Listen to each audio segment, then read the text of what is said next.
નમસ્કાર મિત્રો, અત્યારે જે નેશનલ હાઈવેનું કામ વરસાણાથી ભુજ મધ્ય થઈ રહ્યું છે એને લઈ અત્યારે વિવાદ સર્જાણો છે ક્યાંક ને ક્યાંક. મિત્રો, ધોમ ધડકે તાપમાં જે પરસેવે નહાય અને આપણા ઘર સુધી જે અનાજ પહોંચાડે એને ખેડૂત કહેવાય. અત્યારે સામ દામ દંડ ભેદ ગમે તેનો ઉપયોગ કરી ખેડૂતને કઈ રીતે ટૂંકા કરવા એના માટેનો પૂરેપૂરા પ્રયત્નો કહી શકાય તો ચાલુ છે. તમે જોઈ શકો છો દ્રશ્યોમાં આ જે ખેડૂતો છે અત્યારે એ માટે ભેગા થયા છે કે જે રસ્તો સીધો જઈ રહ્યો હતો એને કઈ રીતે ડાયવર્ટ કરવામાં આવ્યો, કારણ કે કોઈ મોટા મોટા માથાઓને કઈ રીતે બચાવવા એના માટેનો પ્રયત્ન કરવામાં આવ્યો. અત્યારે એને લઈ ખેડૂતો પોતાની કઈ રીતે જમીન બચાવશે, અત્યારે એના માટે શું અહીંયા વિચારણા કરવામાં આવી છે આપણે જાણવાનો પ્રયત્ન કરશું.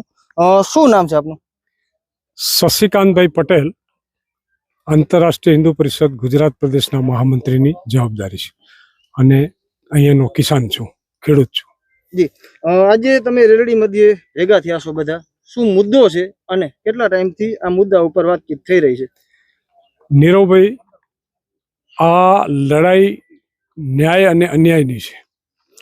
દેશમાં વિકાસ થાય એમાં કોઈ ખેડૂતનો વિરોધ છે જ નહીં, પણ જ્યારે સત્તાનો દુરુપયોગ નિર્દોષ ખેડૂતો સામે થાય એની આ લડાઈ છેલ્લા 2021થી કરી ને લગભગ 5 વર્ષથી આ લડાઈ ચાલે છે. લડાઈનો જે મુદ્દો છે એ રેલવે ક્રોસિંગ ઉપર ROB એટલે કે રેલવે ઓવરબ્રિજ બનાવવાની જે ગતિવિધિ national highway authority of India દ્વારા જે થઈ રહી છે એમાં આ જે રસ્તો બની રહ્યો છે ત્યાં ભુજ તાલુકાનું રેલડી ગામ છે, ત્યાં રેલવે ક્રોસિંગ આવે છે. 2017-18માં નેશનલ હાઈવે ઓથોરિટીએ બિલકુલ આ ક્રોસિંગ ઉપર જે પ્રોજેક્ટના નંબર હતા 01/148/1718 આ નંબરથી નેશનલ હાઈવે ઓથોરિટી આખો પ્રોજેક્ટ બનાવ્યો. એ પ્રોજેક્ટના આધારે નાહીના એન્જિનિયરો સ્થળ ઉપર આવી એને આખી ઓવરબ્રિજની ડિઝાઇન બનાવી, નકશો બનાવ્યો અને એ આખો નકશો તૈયાર થયા પછી એ નાહી જે ગુજરાત પ્રદેશ રિજિયોનલ ઓફિસ કહેવાય એને મંજૂર કર્યો, ફાઇનલ થઈ ગયું. એ નકશા ફાઇનલ કર્યા પછી એના ટેન્ડરો થયા. એ ટેન્ડરોમાં એક કન્સ્ટ્રક્શન કંપની જેનું નામ સદભાવના કન્સ્ટ્રક્શન કંપની, આ રેલવે ઓવરબ્રિજનું કામ સદભાવના કન્સ્ટ્રક્શન કંપનીને 2017માં આપી દેવામાં આવ્યું. અહીંયા સ્થળ ઉપર કન્સ્ટ્રક્શન કંપનીનો કેમ્પ પણ લાગવા માંડ્યો. અચાનક નેશનલ હાઈવે ઓથોરિટી દ્વારા આ પ્રોજેક્ટને બંધ કરવામાં આવ્યો. રાતોરાત કોઈને પણ વિશ્વાસમાં લીધા વગર જે પહેલો જે ફર્સ્ટ પ્લાન હતો એનાથી 1 કિલોમીટર પહેલાં એટલે કે જૈનોનો આશ્રમ છે આકાશવાણીની સામે, ત્યાંથી આ લોકોએ સેટેલાઇટ દ્વારા સર્વે કર્યું અને નાના 19 ખેડૂતો જે 5 એકર 6 એકરની ખેતી કરે છે અને વર્ષોથી આ બાપદાદાની મિલકત ઉપર બગાયતની ખેતી કરે છે, જેમાં લોહીનું સિંચન કરીને આ ખેતી કરે છે. આવા જૈન આશ્રમ સાથે નાના જે ખેડૂતો છે એને બિલકુલ ખેતીવાડીની વચ્ચોવચ્ચથી આ લોકો 1.5 કિલોમીટર મેન હાઈવેથી અંદર આવે છે અને પાછા યુટર્ન મારી અને પાછા બહાર જાય છે. આમાં શંકાસ્પદ વાત એટલા માટે છે કે જ્યારે કચ્છના પહેલા કલેક્ટર સાથે ખેડૂતોએ વિરોધ નોંધાયો ત્યારે કલેક્ટર સાહેબ હતા આદરણીય DK પ્રવીણાજી. ત્યારે આ લોકોએ નેશનલ, જોજો આ લોકો કેટલા જૂઠા છે, નેશનલ હાઈવે ઓથોરિટી એક જવાબદાર IAS અધિકારી અને સ્ટેટમેન્ટ એના પ્રોજેક્ટ ડાયરેક્ટર મયુર મરાઠા જેનું નામ છે, જ્યારે કલેક્ટર સાહેબે પૂછ્યું કે તમારો ફર્સ્ટ પ્લાન બની ગયો, મંજૂર થઈ ગયું, તો આ નવો પ્લાન કરવાની ક્યાં તમારે જરૂર પડી? ત્યારે એ નેશનલ હાઈવેના PD મયુર મરાઠા એવો જવાબ આપ્યો કે જૂના પ્લાનમાં જો અમે કામ કરીએ તો અમને 50 કરોડ રૂપિયા વધુ લાગે છે, એ 50 કરોડનો ખર્ચ ઓછો થાય એના માટે અમે આ 1.5 કિલોમીટર અંદર જઈએ છીએ અને પાછા કિલોમીટર બહાર આવીએ છીએ.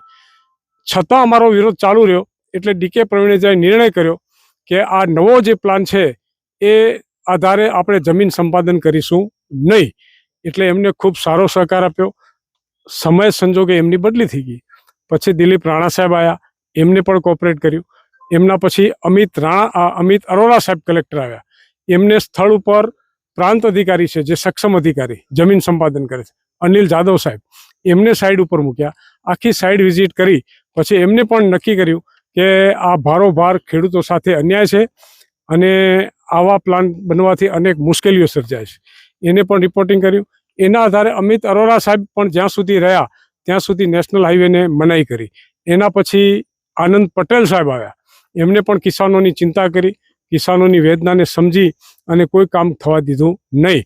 પરંતુ આ નેશનલ હાઈવે ઓથોરિટી એને અમિત અરોરા સાહેબને એવું કીધું, જો પહેલા અધિકારી એવું કહે છે કે 50 કરોડ, પછી એના પછીના બીજા અધિકારી આવે છે એ ચાંપલો સાહેબ જ્યારે મિટિંગ લે છે ત્યારે એમ કહે છે કે રેલવે પરમિશન નથી આપતી એટલા માટે નવો પ્લાન.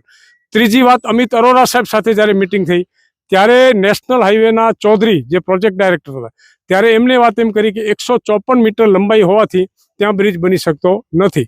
પહેલી મિટિંગમાં એને એવું કીધું કે રૂપિયા વધુ આવે છે. બીજી મિટિંગમાં એવું કીધું કે રેલવે પરમિશન નથી આપતી.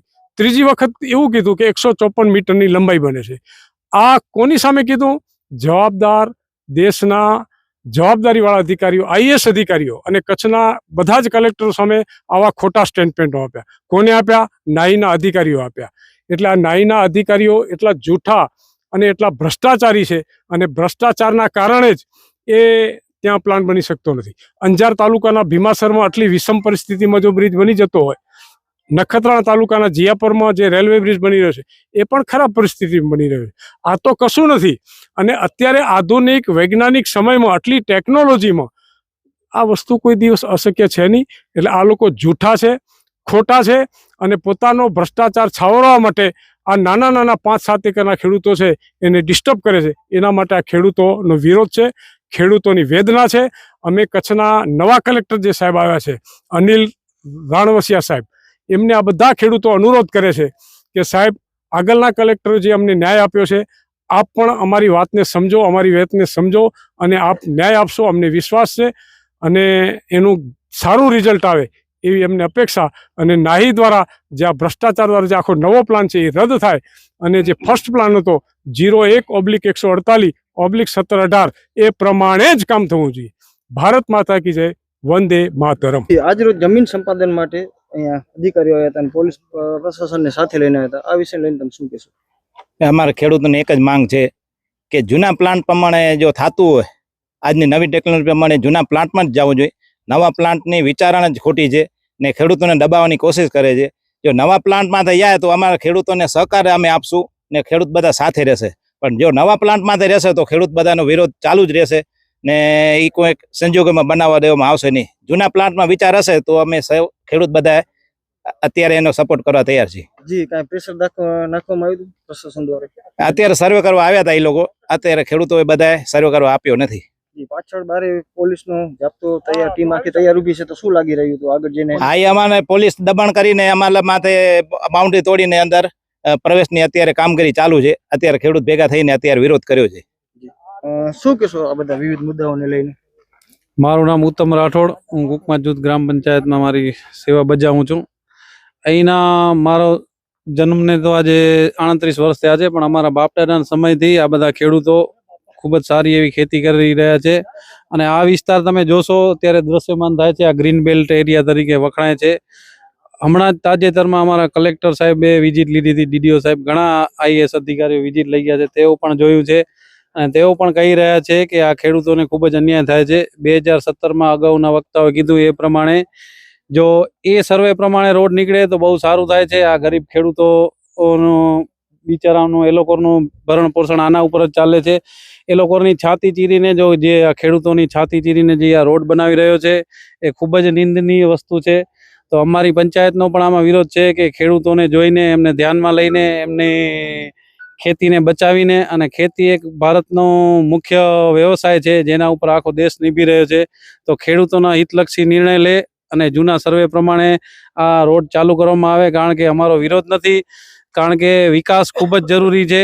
વિકાસની સાથે વિનાશ થાય અથવા તો ખેડૂતોનું હિત જોખમાય એ ખૂબ જ નિંદનીય પગલું છે. તો માટે મારી આ વિનંતી છે સરકાર તેમજ NHAIના તમામ અધિકારીઓને કે જૂના સર્વે પ્રમાણે રોડનું કામ ફરી ચાલુ કરવામાં આવે, જેથી ગામ લોકો તેમજ તમામ ખેડૂતો તમારા સાથે ખભે ખભા મિલાવીને કામમાં સહયોગ પૂરો પાડશે.